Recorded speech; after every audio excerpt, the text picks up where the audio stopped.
terang benderang menerangi bumi seutuhnya daripada bintang-bintang kecil yang terangnya kecil, bahkan semuanya.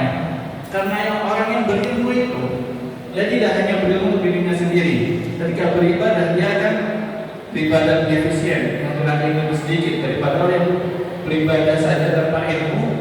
Ini bisa jadi sesat, melakukan upaya menghabiskan tenaga yang sia-sia, tapi ibadahnya tidak diterima. Waliyadzubillah. Dan begitu juga kalau kalian berilmu, kalian bisa mengajak teman-teman kalian. Dan ketika kalian mengajak teman-teman kalian ini, orang-orang di sekitar kalian, kalian sudah mendapatkan pahalanya. Kalau kalian punya ilmu, adalah ala khair, falahu mislu ajri fa'ilihi. Barang siapa yang mengajak kepada kebaikan, menunjukkan kepada hal-hal yang baik, berbuat baik, maka dia akan mendapatkan pahala orang yang berbuat baik itu. Tidak akan berkurang pahalanya sama sekali. Jadi orang yang berbuat baik karena arahan orang lain, dia tidak akan berkurang karena dia diberitahu oleh orang lain.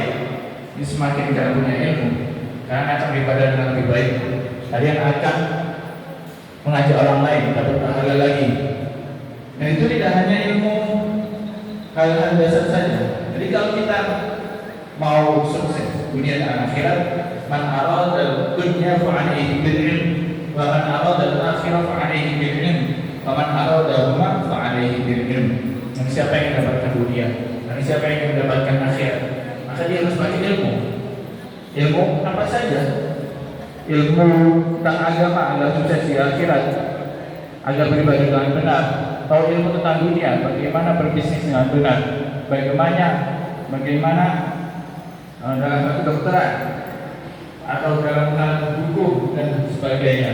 Semuanya pasti akan ada ilmunya. Dan kita berjuang untuk mendapatkan ilmu tersebut. Orang yang berilmu itu memang derajatnya di atas orang yang tidak berilmu. Ya rahmatullah alladzina amanu walladzina utul ilma darajat. Dari yang di sekitar kita, orang yang berilmu, misalnya ustaz atau tokoh masyarakat, itu kita akan merasa untuk lebih menghormati dia daripada orang tidak berilmu, orang biasa. Karena ilmu itu cahaya, dia akan tampak pada orang yang memilikinya. Akhlaknya akan menjadi lebih baik. Yang seterusnya dihargai, dihormati dirinya, dan juga Allah akan terangkat derajatnya di akhirat kelak dengan ilmu itu. Oke, saya sepakat ya. Ilmu itu penting. Ilmu itu perlu untuk kita cari, kita tuntut. Lalu ilmu yang apa yang perlu kita prioritaskan? Karena umur kita normalnya manusia mungkin 60-an tahun, tidak banyak untuk membaca semua buku, untuk mendatangi semua kelas-kelas yang ada. Mungkin itu tidak akan cukup. Lalu mana yang perlu kita prioritaskan? Imam Al-Ghazali, Hujjatul Islam Abu Hamid Al-Ghazali, dan merumuskan, dan mungkin sebelum-sebelumnya ulama juga menunjukkan, ilmu itu terbagi. Pastinya semuanya kita perlu untuk memahaminya, wajib untuk menuntutnya. Tapi ada yang fardhu ain yang harus kita pahami diri sendiri tadi, ilmu-ilmu dasar tentang ibadah, thaharah, bersuci, puasa, zakat, dan sebagainya, dan juga ilmu-ilmu akidah, tauhid, akidah, syirik. Dan juga ada ilmu yang fardhu kifayah, ilmu kedokteran, ilmu engineering, ilmu arsitektur. Itu bagus juga. Nah, perlu untuk kita pelajari. Tapi itu setelah kita selesai menamatkan pelajaran-pelajaran agama yang dasar-dasar itu. Jadi kalau kita anggap saja memahami ilmu agama dengan baik, dan juga akan menunjukkan pada orang lain untuk memahami ilmu dasar tersebut yang fardhu ain ini.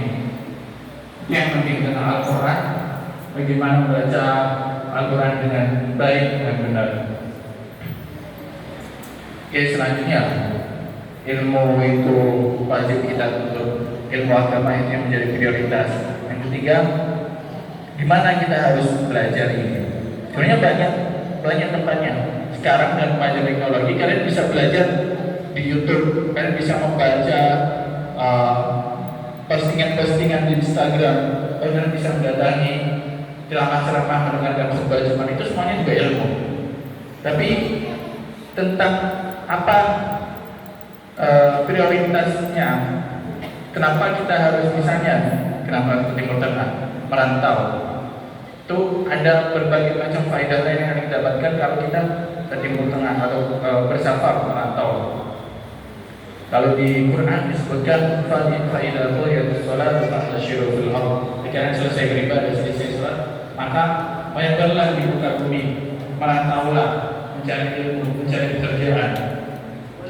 Kalau kata Imam Syafi'i, satu ulama kita di awal, beliau menyebutkan suatu syair ini, mafil maqami di adlin wa di adabi min rahatin fada'il awqana wa daridi safir ajil niwalan amman tufariquhu wansah fa'inna ladina la'aishi fin nasri inni ra'aitu rukudan mani yufsiduhu insana qaba wa illam yajri lam yaqiri wal asadu lawla firaqul ghabi maftarasat was-sahmu lawla firaqul qawsi lam yusidi wasyamsu law waqafat fil mulki da'imatan lamallaha an-nasu min ujubin wa min arabi wat-tibru kad-durbi mulqan fi amakinihi wal-'urdu fi ardihi naw'an min al-khatabi. Artinya, jadi Imam Syafi'i di sini menyebutkan faedah-faedah apa saja yang kita dapatkan dari ketika kita merantau keluar kota, keluar negeri dalam pemisahan-pemisahan. Pemisahan pertama yaitu tentang air. Air itu kalau kita lihat, jika air itu mengenang ruku dan bayi, dia akan apa? Dia akan kotor karena tidak mengalir. Kotoran akan datang kepadanya air ini, tapi dia tidak mengeluarkannya. Tapi kalau dia mengalir, insan atau maka dia akan bersih, jernih, dan nanti akan memberi manfaat pada orang lain. Begitu juga kita. Kalau kita di satu tempat saja, di kolam kita saja, di zona nyaman kita saja, nanti ya kita tidak akan berkembang, maka mungkin akan menjadi kotor. Diri kita menjadi kotor. Tapi kalau kita mengalir, bergerak, kita akan menjadi baik, meningkat kualitas kita. Kita nanti akan memberikan manfaat juga kepada orang lain, mengakhiri tumbuhan-tumbuhan yang kita lewati. Jika kita bergerak bersafar itu. Yang kedua, permisalan tentang singa. Singa itu lebih dikatakan saja wal asad wa firaqul ghabi maka dia tidak akan mendapatkan mangsanya. Dia tidak akan mendapatkan apa yang dia inginkan, tidak akan makan, tidak akan kenyang kalau dia berdiam diri di tempatnya saja. Wasan wa firaqul qawsi lam yusib. Kalau anak panah itu dia tidak dilemparkan dari busuknya, dia tidak akan sampai pada tujuannya, sasarannya. Kalau kita tidak bergerak, tidak mencari, tidak menempuh jalan untuk mendapatkan kesuksesan apa yang kita inginkan, ya kita tidak akan mendapatkannya. Kita bergerak, banyak perantau, cari itu. Selanjutnya, wasyamsu bahwa filmul kita iman jika matahari itu kehidupannya terus menerus, terang terus siang hari terus menerus. Ya orang-orang akan kepanasan, orang-orang akan bosan. Tidak akan ada yang namanya pergantian siang dan malam. Nantinya berarti bukan turbi. Emas itu atibru. Jika dia di tempatnya saja, di tambangnya saja, tidak diambil oleh para penambang, ya dia tidak akan berharga. Orang-orang menganggapnya seperti logam biasa, batu biasa. Tapi kalau dia keluar, diambil, dia akan bernilai besar, dijual dengan harga mahal. Itu juga kita, kalau kita berada di orang-orang sekitar kita saja, ya mungkin tidak akan beda. Tapi kalau kita keluar, kita akan bertemu dengan orang banyak. Kita akan menunjukkan nilai kita, kapasitas kita di orang lain. Itu juga adalah kayu yang harum. Kalau di luar, ya akan kelihatan kalau dia itu harum dibanding yang lainnya. Itu akan terjadi kalau kita keluar dari lingkaran kita sendiri, keluar untuk merantau.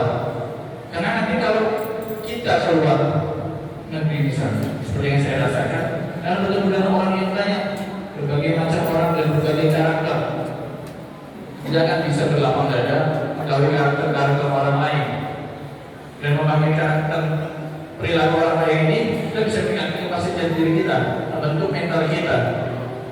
Ditambah lagi, ya, misalnya di Timur Tengah ini, saya akan bertemu dengan orang-orang dari berbagai negara yang nanti ke negaranya sendiri akan menjadi tokoh, menjadi orang-orang yang penting. Itu bisa membangun relasi, jadi seperti itu. Kan banyak teman, kan membangun bisnis dan sebagainya. Oke, itu tentang faedah-faedah server yang banyak sekali faedah-faedahnya. Kenapa kita harus merantau? Kenapa kita harus keluar dari daerah kita sendiri?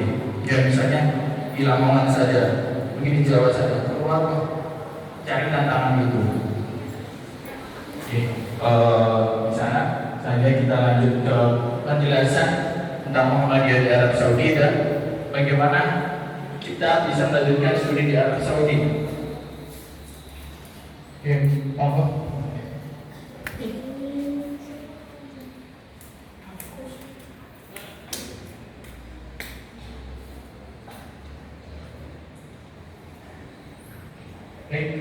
Kontennya, materi yang pertama, Muhammadiyah seperti apa perubahan di Arab Saudi.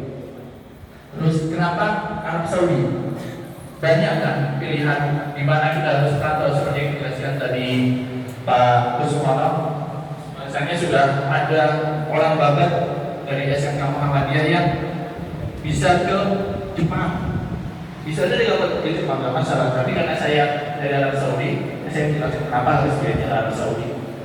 Nah, ini yang studi di Saudi ini yang bisa bagaimana ini platformnya, teknis pendaftarannya untuk bisa pergi di Arab Saudi. Jadi karena kalian masih S9, 10, S10, 7, 8, 9 ya, mungkin agak lama dan bisa jadi ada perubahan. Tapi apa? Gambaran besarnya seperti ini. Dia ada situs terintegrasi, kalian bisa daftar di sana. Terus saja universitas pilihannya apa saja, bagus-bagus karena memang kampus-kampus di Arab Saudi ini memiliki fasilitas yang lumayan mewah, lengkap dan sebagainya. Karena mereka bisa dibilang salah satu negara yang maju fasilitas-fasilitasnya. Terus alur pendaftarannya, gimana alurnya, persyaratan mendaftar, strateginya, apa yang perlu kalian siapkan. Dan sekarang juga masalah tadi bahasa Arabnya dan tahfidnya, hafalan Qur'annya yang bisa kalian siapkan dari sekarang. Dan kontak kami terakhir. Muhammadiyah di Arab Saudi. Jadi seperti yang dijelaskan dari Pak Bos Kusmana, Muhammadiyah itu sudah lama berdirinya, 1900. Ada yang tahu? Berapa? 12? Abad ke-1. Ada yang tahu Muhammadiyah kapan berdiri? 1912. 1912.